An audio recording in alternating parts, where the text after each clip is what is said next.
Meus irmãos, bom dia a todos, graça e paz. Estão todos bem, né? Graças a Deus.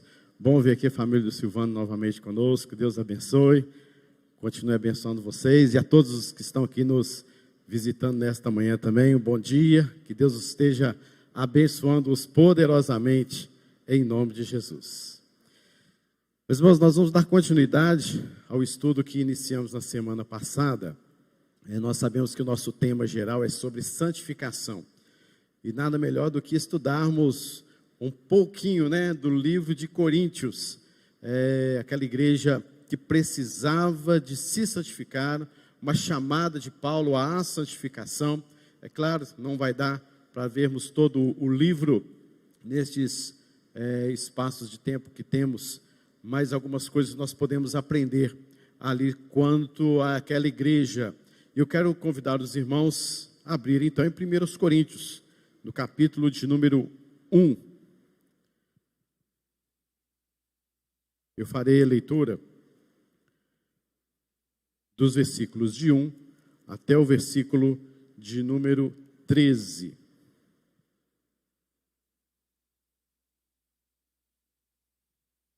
Diz assim: Paulo, chamado pela vontade de Deus para ser apóstolo de Jesus Cristo, e o irmão Sóstenes, a igreja de Deus que está em Corinto, aos santificados em Cristo Jesus, chamados para ser santos com todos os que em todo lugar invocam o nome do Senhor Jesus Cristo, Senhor deles e nosso, graça a vós outros e paz, da parte de Deus, nosso Pai, e do Senhor Jesus Cristo.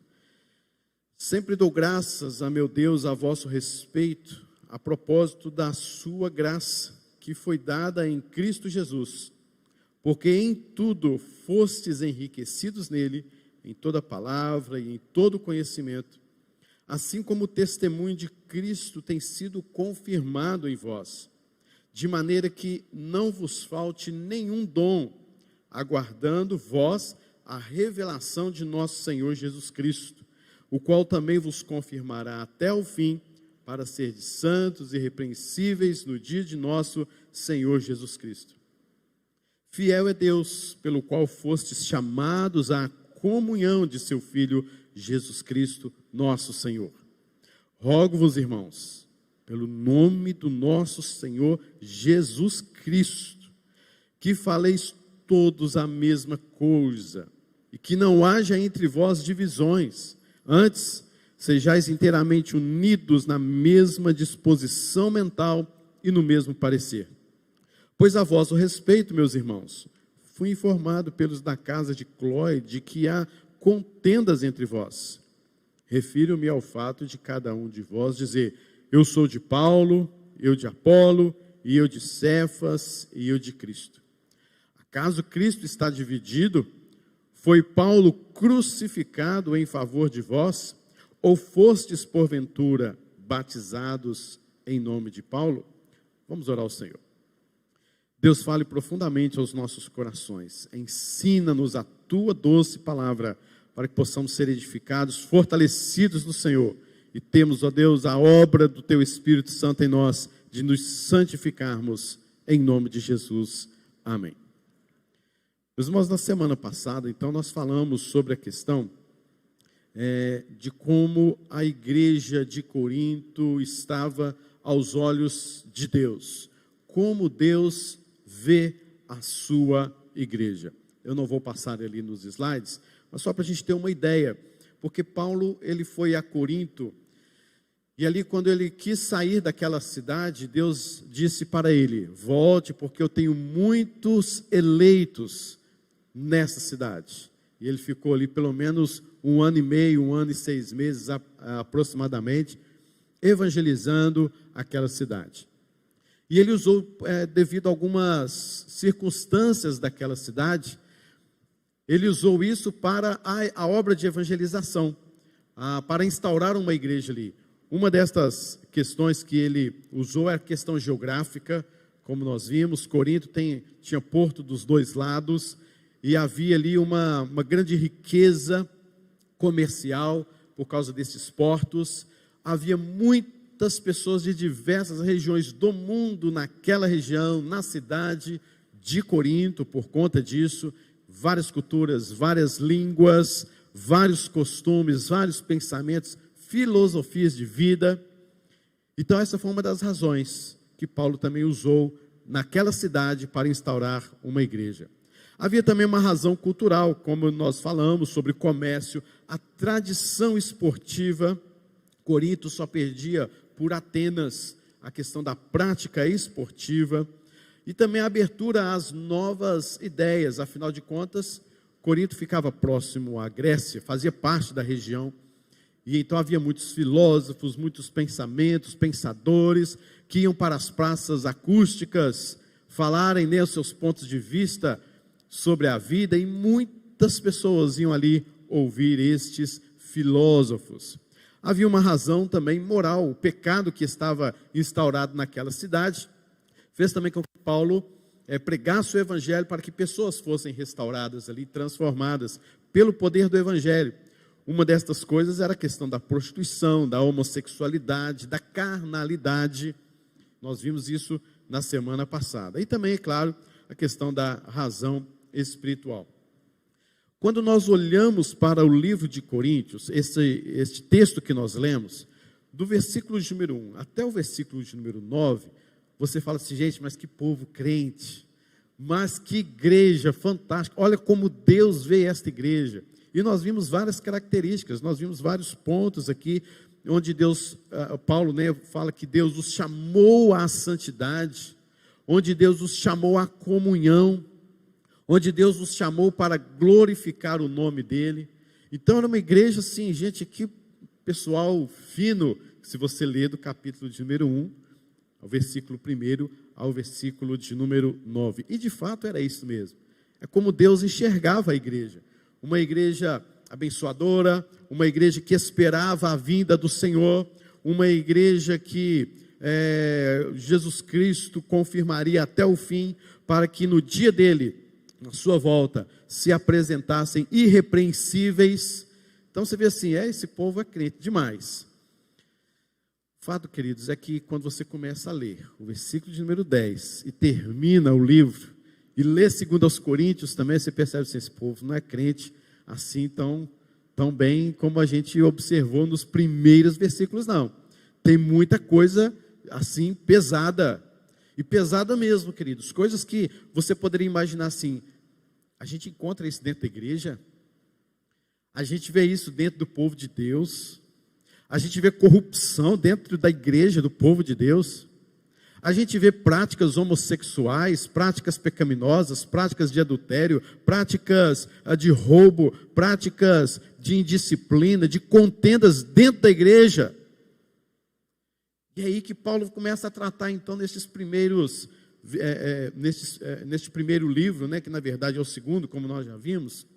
Ele começa a tratar destas questões, porque estas questões dentro do povo de Deus, que aguarda a vida do Senhor, que Jesus os apresentará irrepreensível diante de Deus o Pai na sua vinda, esta igreja não pode ter estas coisas acontecendo, ela precisa de se santificar, não é possível uma coisa dessa. Então Paulo começa a tratar destes pontos, e a gente precisa atenuar estes pontos também para nós. Porque muitas vezes eu como pastor, ou como membro mesmo de igreja, nós olhamos para algumas situações e falamos assim, meu Deus, como é que isso pode acontecer dentro do povo de Deus? Às vezes eu olho para mim e falo assim, meu Deus, eu sou servo do Senhor, sou teu filho chamado à santificação. O Senhor morreu por mim, me restaurou, me chamou. Sou filho do Senhor, fui adotado como filho. Jesus Cristo veio, se encarnou, morreu em meu lugar. O salário do pecado era a morte, agora eu tenho vida eterna. E eu faço umas coisas dessas, e em mim aqui habita o teu Espírito Santo, em mim que está o Espírito Santo me conduzindo, me levando à santidade, e eu busco o Senhor, eu vou à igreja, eu dou o dízimo, eu levanto a mão, eu oro, eu ajoelho, e eu faço essas coisas. Então Paulo vem tratando sobre isso, exatamente dentro da igreja aos Coríntios. É interessante nós percebemos no capítulo mesmo de número 1, versículo de número 2, a igreja de Deus, a igreja é do Senhor, que está em Corinto, aos santificados em Cristo, veja só, aos santificados em Cristo, chamado para o quê? Para ser santos. Uai, ou é uma coisa ou é outra, né? A gente poderia pensar. Nós fomos, diz o texto, chamados para ser santos, mas também somos santificados em Cristo. Uma questão que diz é a posição que nós temos diante de Deus. Nós somos santificados de Deus. Mas nós fomos chamados também para nos santificar. A nossa posição diante de Deus, a soberania de Deus sobre as nossas vidas, chamados para santificar, é a nossa responsabilidade diante de Deus, a nossa responsabilidade diante da palavra de Deus, do compromisso que nós temos para com Deus. Se os irmãos se lembram, criou-se um verbo, né? Olha que vergonha, olha que vexame para aquele povo. Criou-se um verbo, corintianizar. Lembra o que significa esse verbo? Esse verbo ficou conhecido popularmente como assim: vou cair no mundão, vou ir para as baladas, eu vou praticar toda sorte de pecado, tudo quanto é imoralidade, eu vou fazer hoje. Isso seria, para resumir tudo num pacote, eu vou me corintianizar. Olha que triste, né? Porque tamanha era a imoralidade naquela cidade, naquele povo. Você vai corintianizar hoje? Aí você pegou o pacote todo, você vai fazer toda sorte de imoralidade hoje? É triste isso. Então Deus, este povo santificado em Cristo Jesus, este povo foi retirado desta corintianização e foi colocado agora no império do Senhor Jesus Cristo, no reino do Filho do seu amor.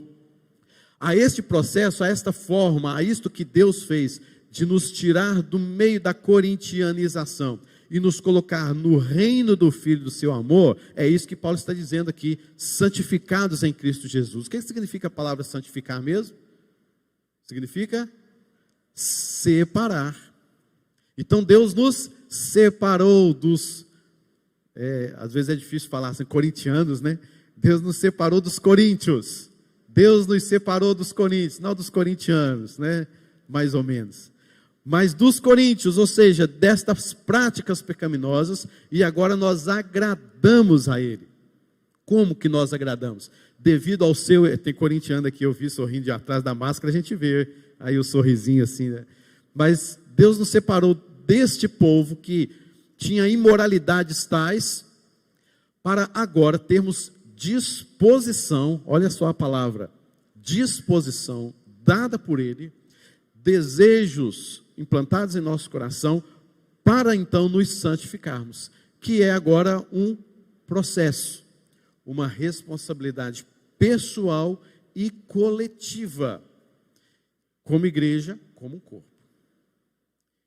Baseado nisso, é que Paulo então começa a mostrar à igreja: vocês são santificados, mas vocês precisam entender que vocês não são pessoas que estão com uma auréola na cabeça, que vocês vão para o céu amanhã e vai estar tudo certo para vocês, porque a coisa está feia para o lado de vocês. Vocês são salvos, vocês são santos. Se Jesus Cristo voltar hoje, vocês irão com Ele, porque vocês são eleitos do Senhor, vocês se converteram. Não há nada que vocês possam fazer para que alcancem o céu, mas vocês precisam de se santificar. Vocês não podem viver uma vida dessa como, já sou salvo mesmo, então eu espero Jesus Cristo voltar, e eu faço o que eu quiser. Vou me corintianizar enquanto isso. Não. Dentro da igreja, estas coisas não podem acontecer de maneira nenhuma, porque vocês são santos, eleitos de Deus, chamados por Deus, vocês hoje pertencem, são cidadãos dos céus, nada separará vocês do amor de Deus, nada com que vocês fizeram vai fazer com que vocês alcancem o céu, mas por meio de Cristo Jesus, em Cristo Jesus, vocês precisam de se santificar. Então, queridos, nós vamos ver aí a igreja, então, como nós a vemos. Nós vimos a igreja como Deus a vê. Vamos ver hoje a igreja como nós a vemos. Eu peguei essa figura aí, onde uma criança pintou, né? Está escrito ali, pinte somente a igreja. O que ela pintou? Se fosse eu, né? Se fosse eu pintaria a igreja bonitinho, né? Faria lá uma pintura na parede, faria até um telhadinho, né? Umas coisas assim bem interessantes para ficar bem bonita. Mas essa criança entendeu a mensagem do evangelho. Pinte somente a igreja. Pintou a igreja. Pintou as crianças, os jovens que estão ali, os adultos que estão ali. Porque a igreja, de fato, somos nós. E isso tem muito a ver com aquilo que nós entendemos sobre a questão da santificação. Vou passar aqui um pouquinho. Meus irmãos, quando Paulo elogia esta igreja, ele falou da sua posição em Cristo e começou então a tratar dos problemas de divisão. A problemática da igreja é que ela estava em completo desacordo com todos os ensinos do apóstolo Paulo. Por tudo que Paulo lhes ensinou, ela estava completamente em desacordo. Paulo então, com a sua autoridade, com o seu chamado, com a sua vocação dadas por Deus, convicto desta vocação, ele disciplina esta igreja, com a autoridade que Deus lhe deu. Olha só o capítulo número 1, versículo 1. Paulo, chamado pela vontade de Deus, para ser apóstolo de Jesus Cristo. Então, por que Paulo está falando isso? Não é porque ele está falando isso, isso é bonitinho, faz parte do meu currículo, eu estudei no lugar tal, eu fiz doutorado não sei das quantas, então só para mostrar para vocês que eu tenho domínio sobre o que estou falando, não é nada disso.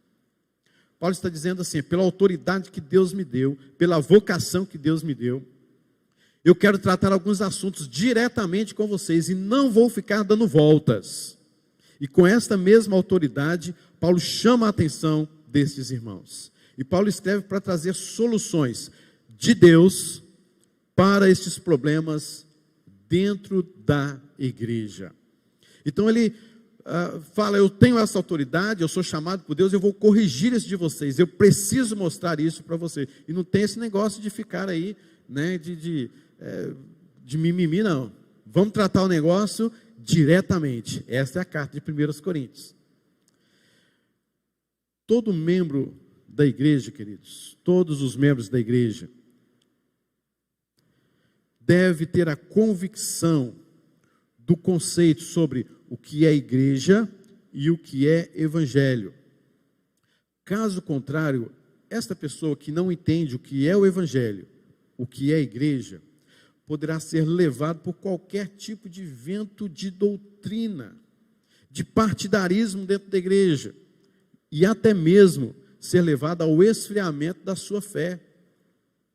Então, se você não entende o que é o evangelho, se você não entende o que é a igreja, você está, assim, dando bandeira para que uma pessoa que se levante e começa a pregar umas bobagens por aí afora, e você é levado, você acha bonito aquilo, e você vai sendo levado por todo tipo de vento de doutrina. E aquilo começa a preencher o seu coração, nas suas emoções, nos seus sentimentos. Olha que coisa mais linda. Pode até ser lindo, mas não é bíblico. E se não é bíblico, é feio. Então, há muitas pessoas que dizem que não conhecem o evangelho, aí levanta alguém, fala qualquer bobagem, e você é levado para lá. Aí levanta outra pessoa, fala mais um monte de asneiras, aí você, olha que coisa linda e tudo mais. Meus irmãos, nós estamos numa época onde tem sido manifestado um analfabetismo bíblico, genuíno, autêntico. E esse analfabetismo que está no nosso meio tem levado pessoas a crerem em qualquer coisa. Quantas vezes eu já vi crente falando assim, aonde está falando de Deus, para mim tudo ok. Você está falando de Jesus ali, é ótimo, meus irmãos, vão com calma, aquieta seu coração, vai devagar.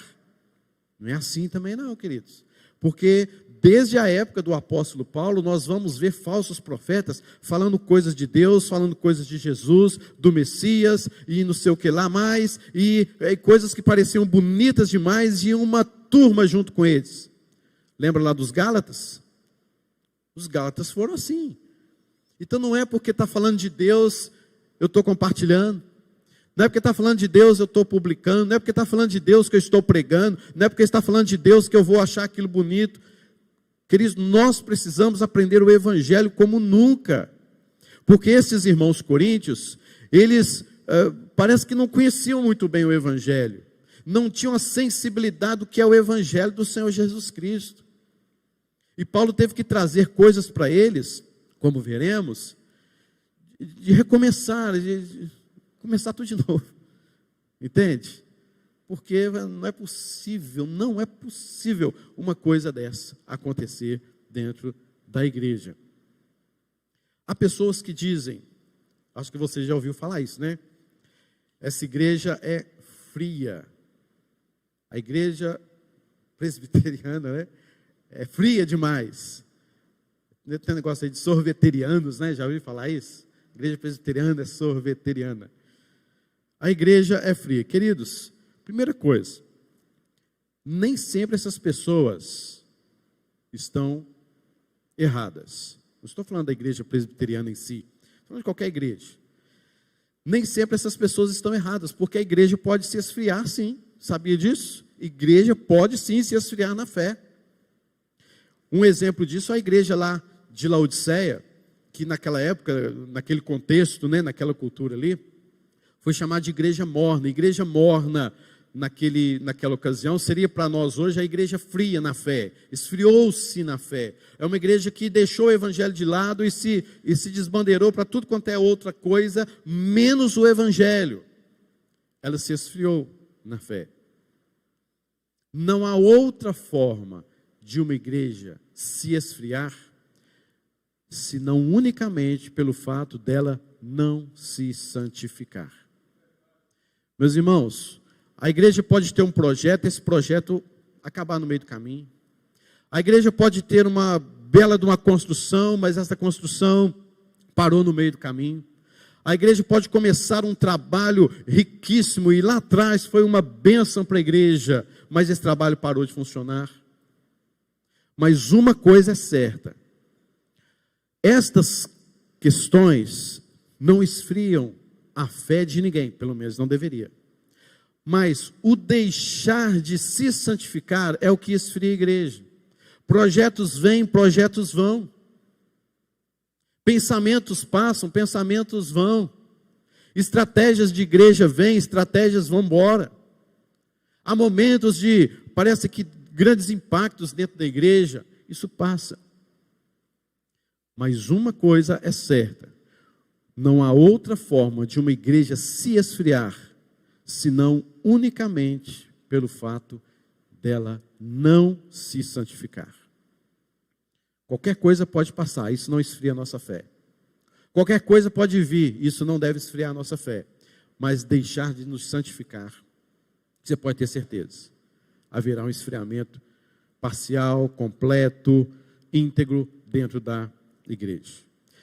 Mas essas pessoas também podem estar erradas quando dizem que aquela igreja é fria. Talvez a igreja não esteja de acordo com os padrões em que pessoas julgam ser corretas.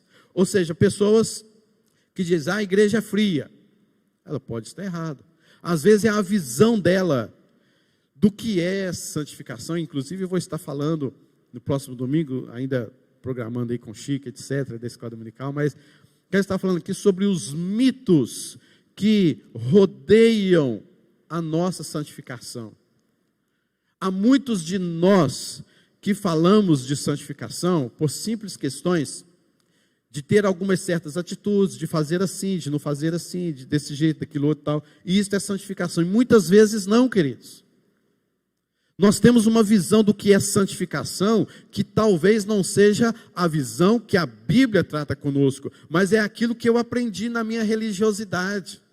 E a gente começa a dizer, a gente precisa se santificar nesta área, mas está certo, precisamos em todas as áreas. Mas às vezes a forma, há muitos mitos, há muitas coisas que nós achamos que fazendo assim ou deixando de fazer, nós somos santificados. E aí Deus vai abençoar. Não, queridos. A gente precisa de saber delinear as coisas e tomar muito cuidado com certas atitudes nós, em achar que tomando esse tipo de atitude, nós nos santificamos. Então tem muitas pessoas assim, às vezes julgam as outras por causa do conceito que ela tem de santificação. Mas qual é o conceito de santificação que nós devemos ter? Vai para a palavra, vai estudar 1 Coríntios, vai estudar a Bíblia, para você saber o que é de fato que o Senhor requer de ti. Para muitos, a igreja tem que ter uma grande assistência social, tem que trabalhar com a ação social. Para outros, a igreja tem que ter um grande movimento assim, que deve fazer algo para toda a sociedade. Para outros, o culto tem que ser algo emotivo, que leva você a chorar, que leva você a sair daqui, olha, hoje o culto foi uma benção, aí domingo passado não foi, porque você não chorou. Então essas coisas acabam trazendo assim, uma certa cosmovisão, uma certa noção do que é uma igreja fria e do que é uma igreja avivada. Se eu vou ao culto e os jovens estão lá pulando, dançando e fazendo isso, aquilo, outro, então olha que igreja avivada. Será? Olha aquela construção, olha a construção daquela igreja, gente, que coisa bonita. Olha, isso é uma igreja, né, em que os membros têm compromisso nos dízimos e ofertas. Olha como a igreja está bonita, isso aí é avivamento. Será? Então, queridos, a gente vai colocando certos itens dentro do que é uma igreja avivada, santificada, a gente que estabelece, segundo a nossa visão. A gente tem que voltar para a palavra de Deus, para saber o que é que Deus requer de nós, o que é realmente a santificação. Santifica-os na verdade, a tua palavra é a verdade. Quem disse isso? Quem? O próprio Senhor Jesus Cristo, em João capítulo 17. O que faz da sua igreja uma igreja incrível? Será a construção da sua igreja? Será o pastor da sua igreja? Será o estilo da escola dominical? Será o ministério de louvor? Será o trabalho do departamento infantil? Algumas pessoas, um grupo? As paredes pintadas de preto, de vermelho, de roxo, de verde, seja o que for? Quem sabe o número de membros da igreja? Aquela igreja é grande, olha avivamento naquela igreja, que a igreja é grande demais, tem mais de 2.000 membros e por aí afora. Então, Deus está agindo naquela igreja. Amém. Por isso, queridos, não tenha dúvida, não tenha dúvida. Mas devemos tomar cuidado, porque não são essas coisas que faz uma igreja perseverante, uma igreja santa, uma igreja que pisa na rocha, que é Cristo Jesus, que nos santifica. O que deve fazer sua igreja incrível é o despertamento à santificação. O chamado para a santificação, arrependimentos de pecados, volta a Deus, volta às Escrituras e dar a Deus toda a glória. É isso que faz de uma igreja que agrada ao Senhor, que busca o Senhor, que está cada vez mais se santificando e buscando a presença do Senhor.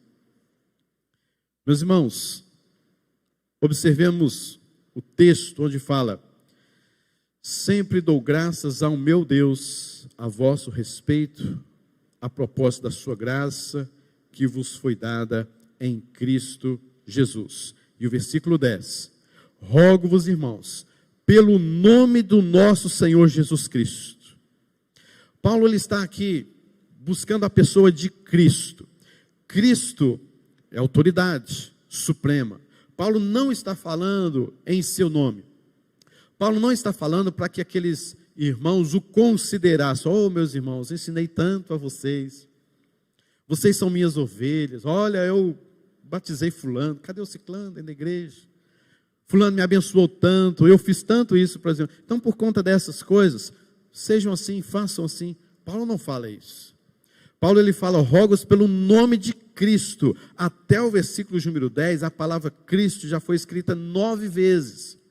E 1 Coríntios É onde mais você vai encontrar a palavra Cristo, repetidas vezes. É onde mais aparece a palavra Cristo no Novo Testamento, 1 Coríntios. Porque Paulo fala não no nome dele, mas na autoridade de Cristo, o dono da igreja. E Paulo dá ênfase a este senhorio de Cristo Jesus, conclamando os crentes para que abandonassem o espírito de partidarismo que estava dentro daquela igreja. Paulo não estava dizendo assim: ô gente, olha para o passado, vamos olhar para a história da igreja, vamos olhar por tudo que aconteceu, e vamos voltar, vamos fazer isso, vamos fazer aquilo outro. Paulo não está dizendo isso. Paulo está falando assim: eu rogo a vocês pelo nome de Cristo Jesus, na autoridade do Senhor Jesus Cristo, que vocês devem fazer isso, isso, isso, devem ser assim e desse jeito. O que Paulo então fala? Que faleis a mesma coisa. Versículo de número 10. Rogo-vos pelo nome do nosso Senhor Jesus Cristo, que faleis todos a mesma coisa. Precisa de rogar para o nome de Cristo, para que nós entendamos que devemos falar a mesma coisa? Não é só chegar e, gente, vamos fazer o seguinte, ó, vocês devem ter o mesmo pensamento aí, falar a mesma coisa. Não é só isso. Mas Paulo, ele busca da autoridade de Cristo, de Deus, o Senhor da igreja, e fala assim: vocês têm que falar a mesma coisa, porque senão nós não vamos chegar a lugar nenhum, senão essa igreja vai ser destruída, senão o Espírito Santo de Deus vai fazer algo nesta igreja que vocês precisam de serem orientados, porque o Espírito Santo de Deus habita no meio de vós, vocês são santificados, vocês são separados, o Espírito Santo de Deus vai incomodar vocês. Falem todos a mesma coisa, em nome do Senhor Jesus Cristo. Deu para entender? Na autoridade de Jesus, na autoridade de Deus, o dono da igreja, Paulo fala isso. Essa expressão é uma expressão idiomática que Paulo extraiu da vida política, lá daquela sua época. Ela está no sentido de falar a mesma coisa, estar em paz, tudo quanto depender de vós, tendes paz uns com os outros, resolver rapidamente as diferenças, porque nós vamos dar com os burros na água.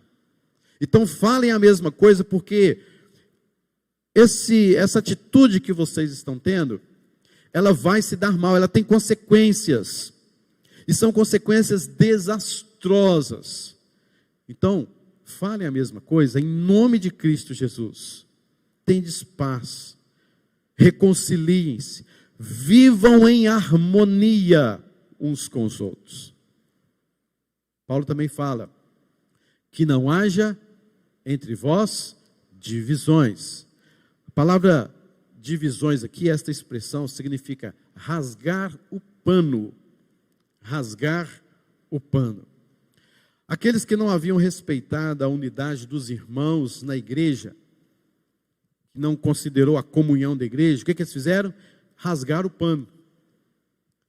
Ou seja, eles começaram a ter os seus partidos dentro da própria igreja. Se eu não penso assim como aquele irmão, se eu não falo a mesma coisa que aquele irmão, eu vou rasgar o pano. Queridos, você já imaginou quantas pessoas têm rasgado o pano dentro da igreja? Talvez você foi uma pessoa que incentivou a rasgar o pano dentro da igreja, dividir. Agora, preste bem atenção, que Paulo não está falando, veja como que é complicado isso, que Paulo está tratando dentro da igreja. Que Paulo não está falando de pessoas que saíram de dentro da igreja, rasgaram o pano e foram fazer outra igreja movido na raiva, na indisciplina, na incoerência, porque isso é uma carnalidade das maiores. Dividir uma igreja é uma das piores carnalidades que se possa ter. E agora, Paulo não está falando assim que este povo saiu e foi montar lá a sua igreja, seja o que for.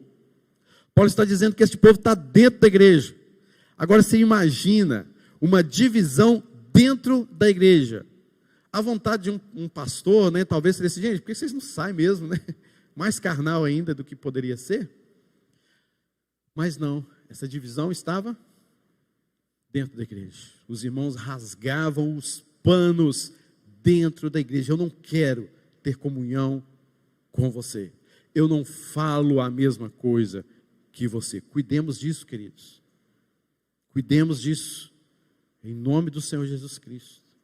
Falemos a mesma coisa. Cuidemos com as divisões. Isso é santificar-nos. Paulo está tratando com esta igreja de uma forma profunda.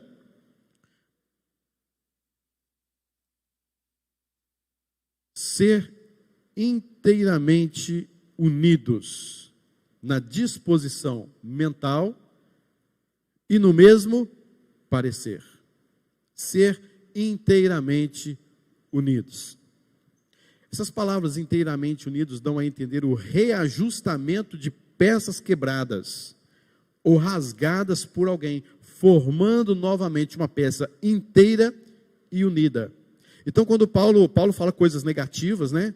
Não façam isso, não façam aquilo outro, mas, aí vem as questões positivas, né? Sejam inteiramente unidos, na mesma disposição mental e no mesmo parecer. Queridos, essa formação novamente de uma peça, estava rasgado, estava quebrado, foi reunida, é só um milagre de Deus, é só uma intervenção de Deus. E essa intervenção de Deus tem tudo a ver com santificação.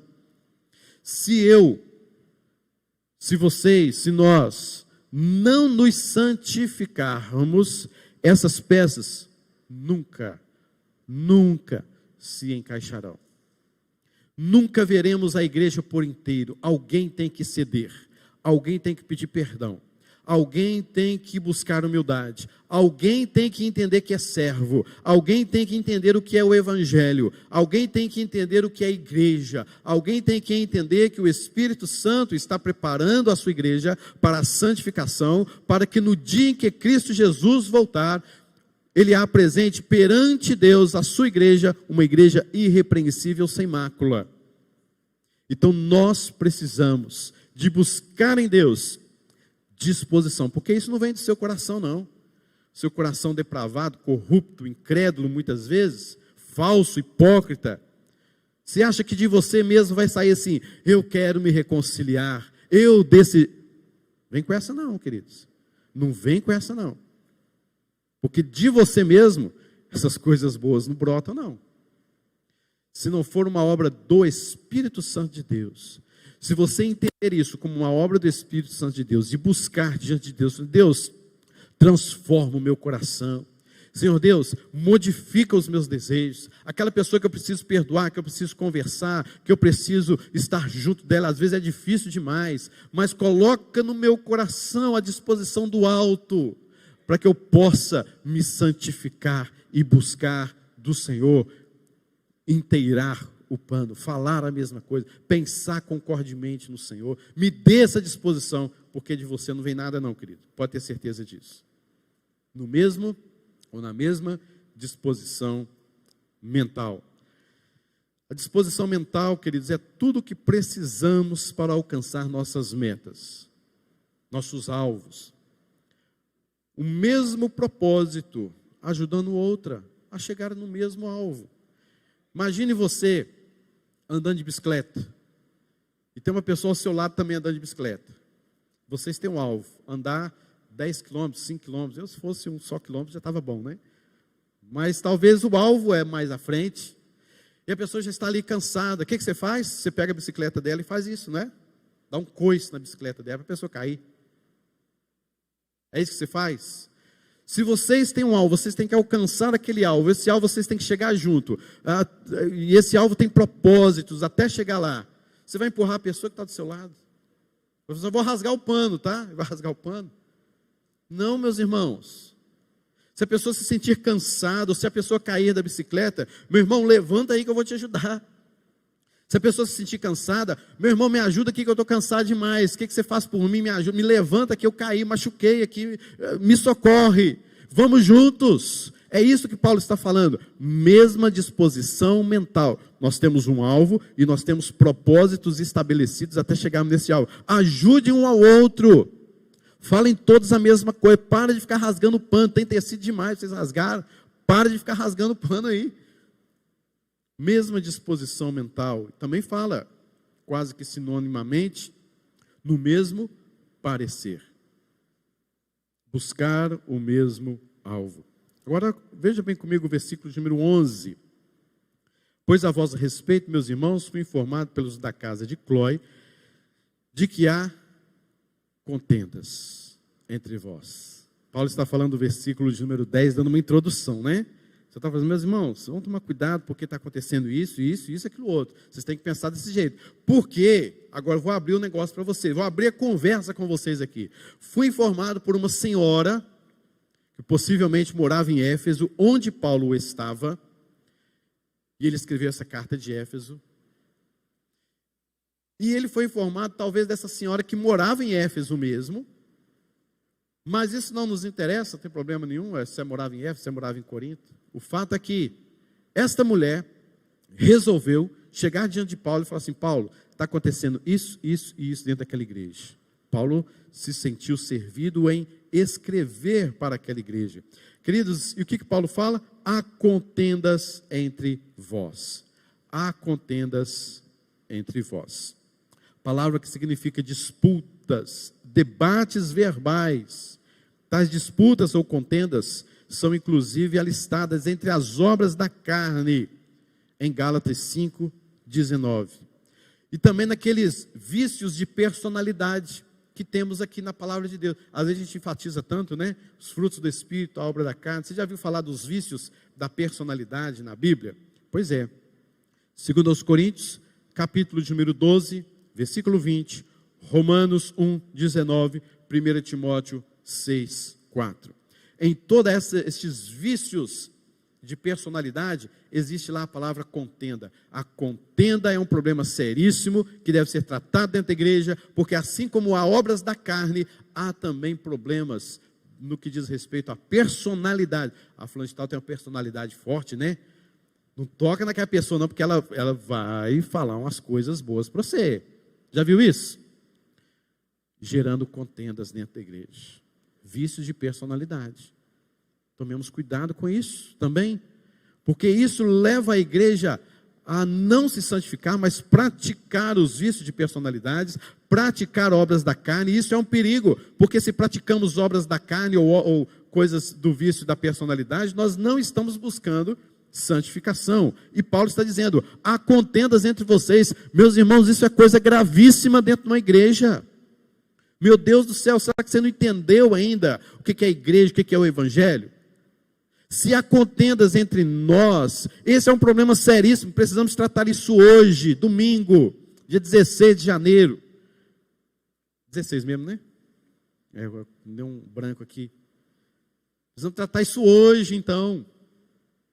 Porque é um problema grave. Paulo fez uma lista de coisas que estavam acontecendo dentro da igreja. Primeiro problema que ele trata: contenda.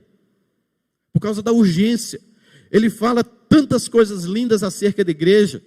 E fala assim: mas há contendas entre vocês. Que tristeza. Há contendas entre vocês. Quais eram esses tipos de contendas?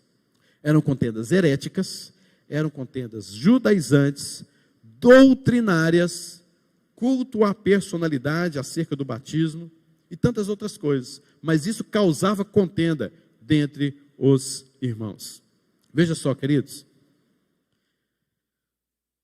Quando nós olhamos para o versículo número 12, refiro-me ao fato de cada um de vós dizer: eu sou de Paulo, sou de Apolo, sou de Cefas, sou de Cristo. 4 grupos dentro da igreja.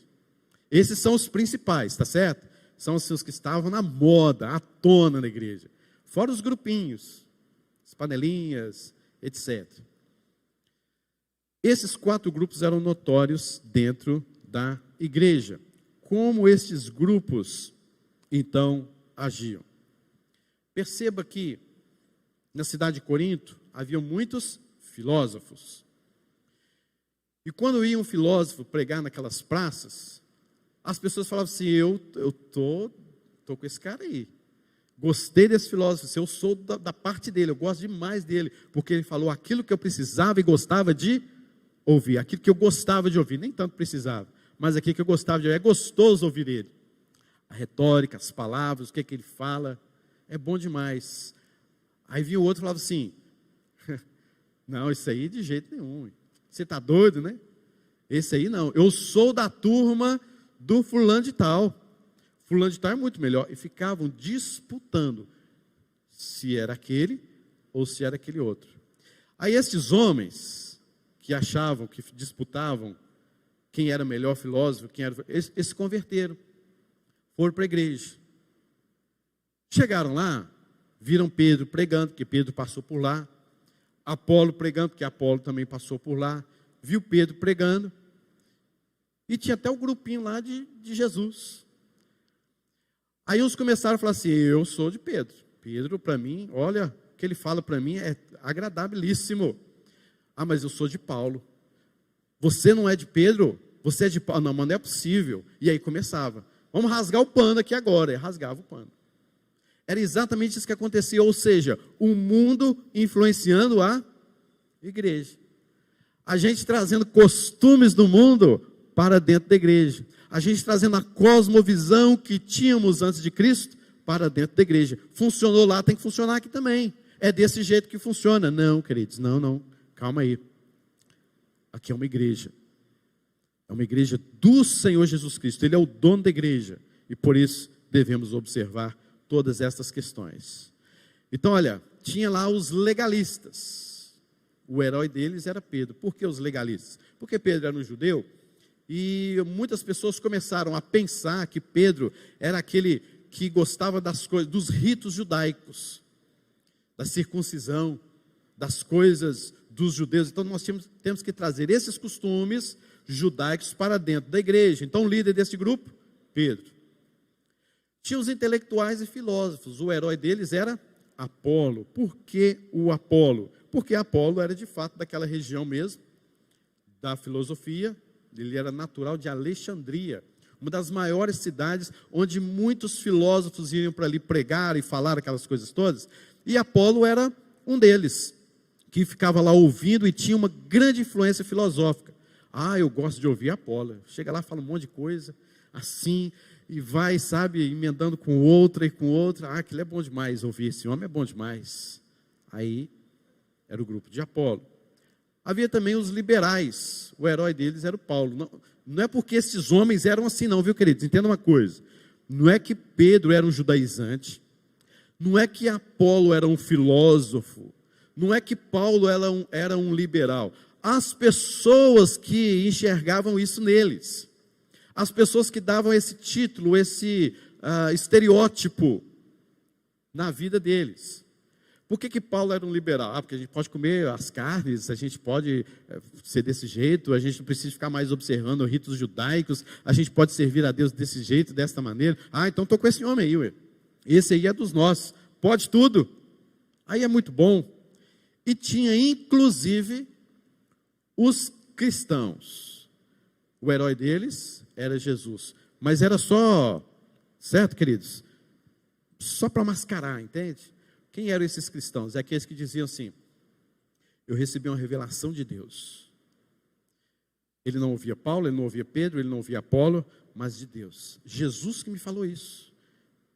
Eu orei, eu busquei a Deus, eu sou crente. Agora vocês aí estão nessa, naquilo outro, porque Deus me revelou, apareceu um anjo para mim. Eu sonhei que, crente demais, sabe que esse crente demais, se até duvida, sou crente demais, tô no fogo, tô na benção, tô assim, eram esses, crentes demais. Cuidado com pessoas que se dominam espirituais demais, cuidado, a linha é fina, é tênue, daqueles que são verdadeiramente crentes no Senhor, etc., daqueles que se dizem ser crentes, mas que na verdade praticam coisas abomináveis. Cuidado com gente que, porque eu faço isso, eu oro, e eu busco a Deus, porque Jesus, porque não sei o que e tal. Tomemos certo cuidado com essas pessoas que se demonstram espirituais demais, além do necessário. E por aí se vai, queridos, esses partidos, e Paulo faz 3 perguntas para eles. versículo de número 13. Vou passar aqui para frente. 3 perguntas de Paulo para a gente encerrar aqui este ponto. Primeiro, acaso Cristo está dividido? Paulo diz que as divisões na igreja são absurdas, porque elas estão levando os crentes a pensar que Paulo está pregando um Cristo, Apolo está pregando outro Cristo, Cefas, Pedro, está pregando ainda outro Cristo. Paulo está dizendo assim, gente, não existe esses negócios que vocês criaram não. Nós como apóstolos, nós pregamos a Cristo Jesus e esse crucificado. Há um só Salvador, há um só Evangelho. E a igreja de Corinto começou a se dividir internamente. Por quê? Porque em vez de a igreja influenciar o mundo estava influenciando a igreja. E essas questões começaram a acontecer. Cristo está dividido. Vocês acham que eu estou pregando uma coisa, Pedro pregando outra? Há um só evangelho, há uma só salvação. Outra questão. Vocês foram batizados em nome de Paulo, em meu nome. Por quê, queridos? Porque havia uma ênfase, já que Paulo foi o fundador da igreja, e Paulo fala nesta mesma carta que existiram outros que passaram por ali na igreja de Corinto, e foi na época dele que a igreja cresceu e se desenvolveu mais, mas existiram outros. E as pessoas começaram a dizer assim, eu fui batizado por Paulo. Você foi batizado por quem? Apolo? Ixi. Você foi batizado por quem? Por Pedro? Ah, tenha dó. O batismo de Paulo foi o mais importante que já se passou nessa igreja aqui. Quem é batizado por Paulo aqui, levanta a mão, que vocês são, olha, o batismo de vocês vai lá em cima. O nível é altíssimo da intensidade espiritual que vocês têm. Era isso que estava acontecendo dentro da igreja. Tomemos cuidado com o culto à personalidade, queridos. Isso é pecado. Isto é pecado. O dono da igreja é Deus. Nós somos chamados à santidade por Deus. Nós somos chamados à comunhão por Deus. Nós somos chamados a glorificar a Deus e a Deus somente. Ah, eu fui batizado com fulano, eu fui batizado com fulano de tal que me fez. Olha como que, meus irmãos, é exatamente isso que Paulo está falando aqui para os coríntios. Fostes porventura batizados em nome de Paulo. Aí Paulo fala assim no versículo 14, que nós não lemos, fala assim, dou graças a Deus, porque nenhum de vós batizei, exceto Crispo e Gaio, para que ninguém diga que fostes batizados em meu nome. Está vendo só? Paulo falou assim, graças a Deus que eu batizei 2 pessoas aí só. Se batizei mais alguém, nem lembro. Para vocês não ficarem falando que fui eu que, fazendo culto à personalidade. Depois eu lembro de alguns, né? A casa de Estéfanas e outros mais, eu nem lembro se batizei mais algum. Porque me enviou Cristo não para batizar, mas para pregar o evangelho, versículo 17, não com sabedoria de palavra, como Apolo, como Cefas, como vocês julgam que eles têm, para que não se anule o quê? A cruz de Cristo. E essa é a última pergunta de Paulo. Foi Paulo crucificado por vocês? Aí ele pega na veia, né? Que agora está falando da cruz. A cruz de Cristo. Paulo agora levanta um dos grandes temas, que é esta cruz. A cruz, queridos, ocupa um lugar central na proclamação do Evangelho. Ela é o ponto climático de uma vida de autorrenúncia quanto ao instrumento designado de salvação. E Paulo então começa a introduzir um contraste entre o poder do Evangelho e a sabedoria humana, no capítulo de número 2 e no capítulo de número 3. Queridos, se nós não colocamos a cruz de Cristo no centro da igreja, nós não vamos nos santificar. Não adianta fazer o que for, não adianta vir a igreja o que for, não adianta ter a igreja que é, não adianta fazer a construção que for, mas se a cruz de Cristo não estiver no meio, nós estamos perdendo tempo, porque o que tem que estar enfatizado em nossa vida é a cruz de Cristo, é a sua morte, a sua ressurreição, é o Evangelho, é a graça de Deus, é o Espírito Santo que habita em nós. O nosso culto, a nossa igreja, a nossa caminhada em santidade deve ter sempre como centro Cristo Jesus, o Evangelho da graça de Deus. Se você não entendeu isso, passa a entender isso hoje, queridos, e pare com a religiosidade, pare de contendas, Pare de ficar rasgando pano por aí afora que nem louco. Seja de Cristo, o Evangelho, palavra de Deus, a cruz de Cristo. Olhemos para a cruz de Cristo. Sua caminhada cristã está debaixo da autoridade de quem? Sua caminhada cristã está debaixo da autoridade de quem? Segundo lugar, como você tem contribuído para a santificação da igreja e não para o esfriamento dela? Já vimos como uma igreja se esfria. Como você tem contribuído para a santificação desta igreja? Terceiro lugar, o que te enche de vaidade que precisa ser trabalhada em sua vida para que haja verdadeira santificação? O que te enche de vaidade? O que te enche de orgulho que precisa ser trabalhado na sua vida para que uma obra de santificação seja feita na sua vida? Quarto lugar, como hoje você vê a sua igreja? O tema da nossa lição é essa, a igreja como a vemos. Como você hoje vê a sua igreja? Em quinto lugar, uma orientação. Nunca procure estar entre pessoas que enfatizam nomes de líderes mais do que o nome de Cristo. São perigosos e desanimam facilmente a sua fé. Culto, glória somente a Deus. E tudo isso aqui é para a glória do Senhor. Que Deus nos abençoe, queridos. Em nome de Jesus. Amém? Que seja uma aplicação básica aí nas nossas vidas. Em nome de Jesus, nós temos mais um cântico e nós vamos cantar ao Senhor, onde a gente vê exatamente isso. Algumas situações nas nossas vidas nos fazem sentir fracos, mas nós precisamos de fato buscar a presença do Senhor em nome de Jesus. Nós não somos fortes o suficiente, precisamos de buscar a ajuda do alto.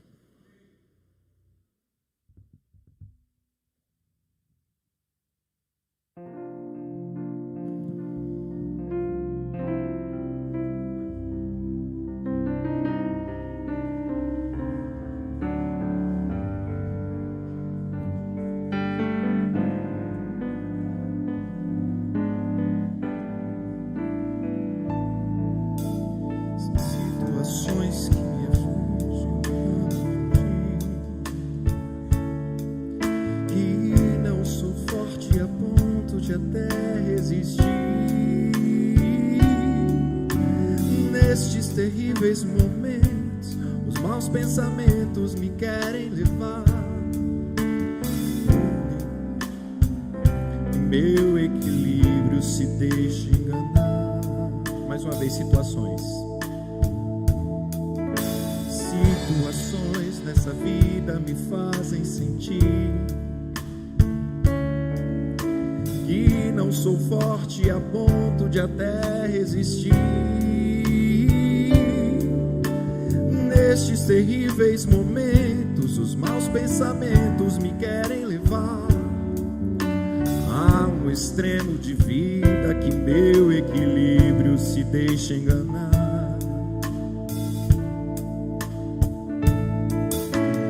Instantes que se prolongam tentando mudar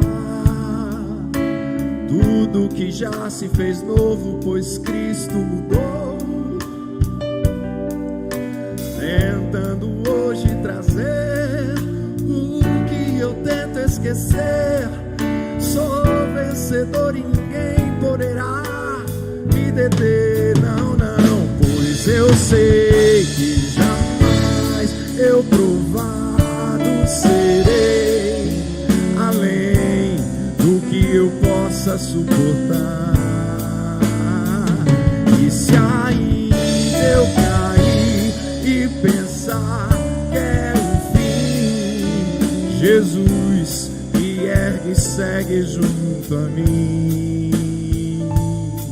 Vou convidar você a ficar em pé e cantar com a gente essa canção, onde a gente faz uma avaliação da nossa vida, das situações, e onde nós nos colocamos ante os pés do Senhor Jesus, antes aquele que é o verdadeiro Criador, Salvador, e onde nós devemos deixar nossa exaltação na cruz, nas pés do Senhor Jesus.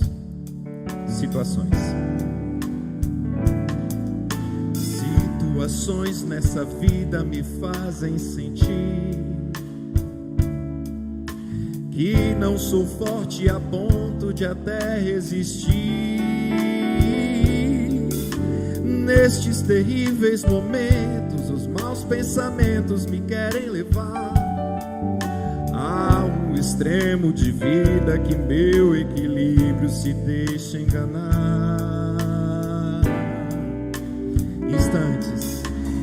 Instantes que se prolongam tentando mudar tudo que já se fez novo, pois Cristo mudou. Tentando hoje trazer o que eu tento esquecer.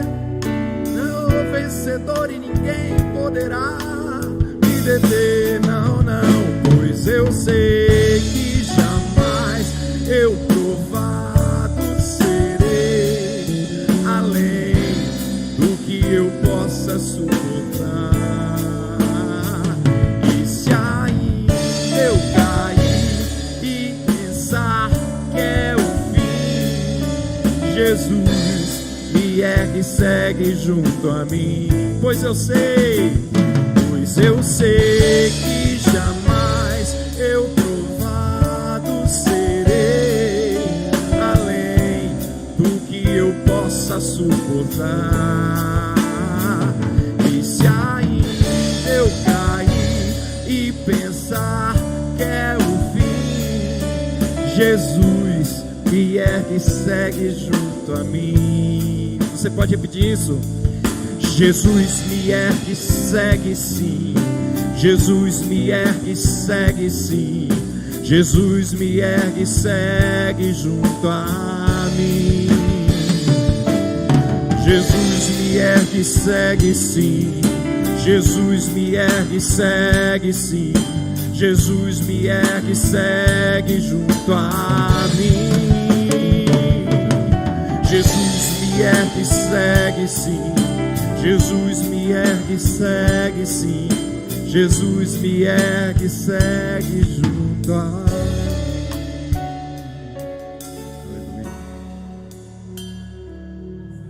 Santinho.